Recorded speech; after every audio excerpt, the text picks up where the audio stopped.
essa demanda do médico, não tem nenhuma outra profissão com exercício tão claro do exercício empreendedor quanto o médico. O médico é um empreendedor nato.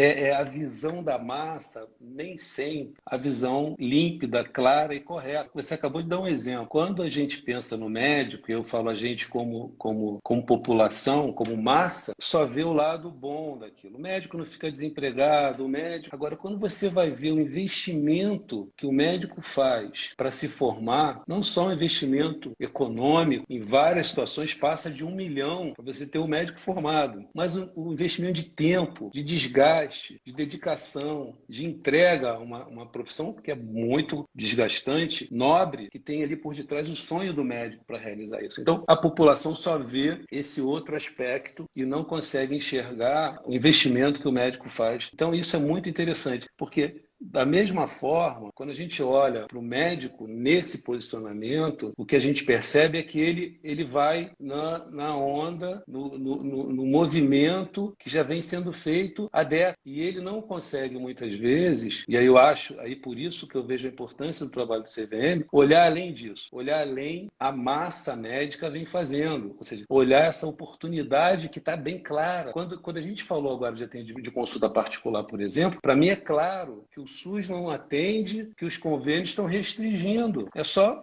é claro, os convênios estão restringindo por uma questão também de controle do processo produtivo, controle dos custos na cadeia produtiva.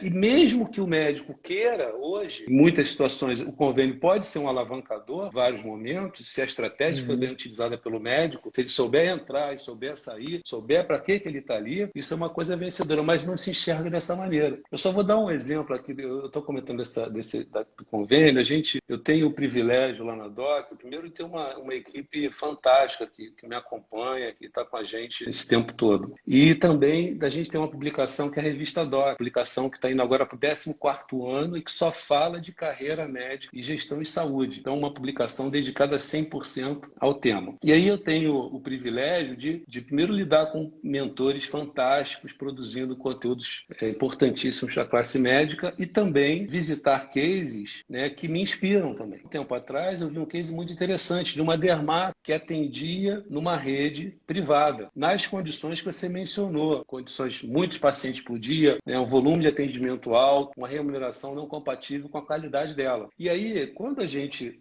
e ela tinha um consultório dela privado. Nessa rede, ela atendia dermatologia clínica, tinha um consultório dela de dermatologia estética. E aí a gente foi entender qual era a estratégia que estava por detrás. Ela tinha ali um volume enorme de pacientes de dermatologia clínica que, num dado momento, tinha um contato com o bom atendimento dela, o bom serviço dela, a qualidade do trabalho dela, e isso, naturalmente, deságua com o consultório privado dela. Então, a estratégia dela, esse fluxo gigante que ela estava de paciente que ela atendia nessa estrutura privada, nessa rede, para ela era um investimento. Ela via como um investimento de solidificação da marca dela, né, e de deságue no atendimento privado dela. E ela tinha uma estratégia de saída disso. Então é muito interessante que mesmo esse cenário complexo que eu comentei, você tem vários buracos, oportunidades e coisas, às vezes, uma dicotomia, às vezes até no discurso que a gente está falando. Olha, convênio não é bom. No geral, não é bom. Mas se você tiver uma estratégia para usar em algum momento esse recurso ou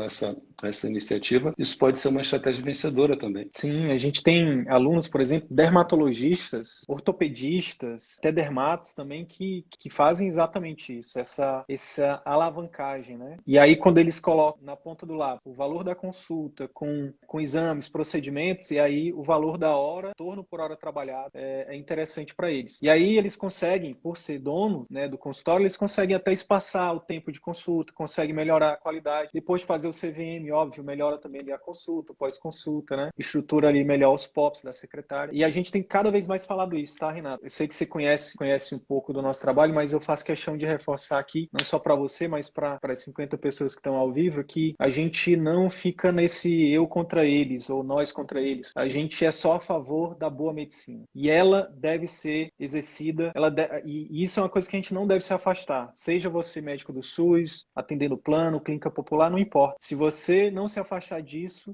você vai ser bem-sucedido, né? Por isso que o nosso motim é isso, o resgate da boa medicina. O SUS precisa disso, todas as pessoas precisam disso. As pessoas mais pobres precisam mais, as pessoas ricas também precisam, né? Porque a pessoa tem dinheiro que ela tem que ser, né, cesseado o direito de ser bem atendido. Então, é óbvio que a gente não entra no mérito das desigualdades. O pessoal fala assim, a gente é muito mal interpretado, as pessoas falam, vocês estão querendo acabar com os convênios. Eu disse, gente, quem somos nós?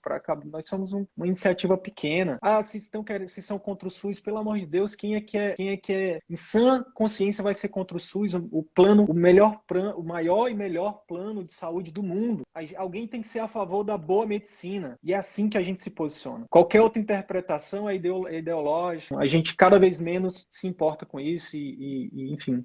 E aí, Renato, eu queria avançar. Você falou que existem oportunidades e ameaças. Eu queria que a gente, se você puder trazer algumas oportunidades, trazer à tona, deixar mais claro, né, para as pessoas que ainda não estão enxergando essas oportunidades, né, mesmo agora, uma das perguntas que eu mais recebo: será que realmente vão ter pessoas que vão pagar por uma consulta particular? Será que na minha cidade, Rio de Janeiro, São Paulo, grande capital, eu vou conseguir tamanha a saturação de mercado? 32 mil médicos, mais ou menos, por ano, a partir dos próximos anos? O que você me diria sobre isso? Olha, eu acho que a complexidade, as ameaças são proporcionais. Assim como o risco no investimento ele é proporcional à rentabilidade, ao retorno, eu acho que a gente vive esse gap, essa ampliação entre ameaça e oportunidade ampliou. Ou seja, nós temos mais oportunidade, mas também temos mais ameaça. Eu acho que assim, a primeira oportunidade você colocou muito bem. É uma oportunidade que vem de um movimento de financiamento próprio da saúde. A população, o indivíduo brasileiro está disposto a pagar pela saúde. Ou seja, isso daí por si só gera uma série de oportunidades. Então, não só a consulta particular, como você está mencionando, mas como, por exemplo, e aí eu vou pegar a pediatria, é um serviço de orientação quanto aos 1000 primeiros dias. Já várias pesquisas, né, eu trabalhei um período com o Dr. Jaime Muraovic, que participou de várias pesquisas falando sobre a importância dos 1000 primeiros dias da criança, né, afetando isso, a vida adulta dessa criança. Ou seja, você tem vários serviços hoje de orientação dos pais sobre o risco de excesso de medicamento numa idade frágil, né, sobre o comportamento psicossocial dessa criança, ou seja, influenciando a vida adulta dessa. Então, assim, o pediatra, né, ele tem aí essa oportunidade, e aí eu estou dizendo um serviço que é um serviço está ligado à prática da massa, assistência em pediatria. Esse movimento maior de financiamento próprio da saúde ou de valorização da saúde, isso aí por si só gera uma oportunidade enorme de uma série de serviços. Aí eu exemplifiquei na pediatria, mas a gente tem, por exemplo, na medicina do esporte, isso é bem claro, na ortopedia isso é bem claro, essa visão de que o serviço em saúde passou a ter um valor maior para a população e que boa parte dela está disposta e tem condições de arcar com esse serviço. Então, acho que esse é o grande barato. A outra oportunidade que eu vejo é de, pensando no médico, na sua missão maior, que é de levar saúde, não só na assistência, mas na informação e na educação, a gente tem uma oportunidade muito grande de contribuir com o nosso expertise. Sou daqueles que acreditam que o médico, quando ele vai para fazer medicina, ele está pensando em realizar um sonho, ele tem um propósito, ele está ali por uma missão.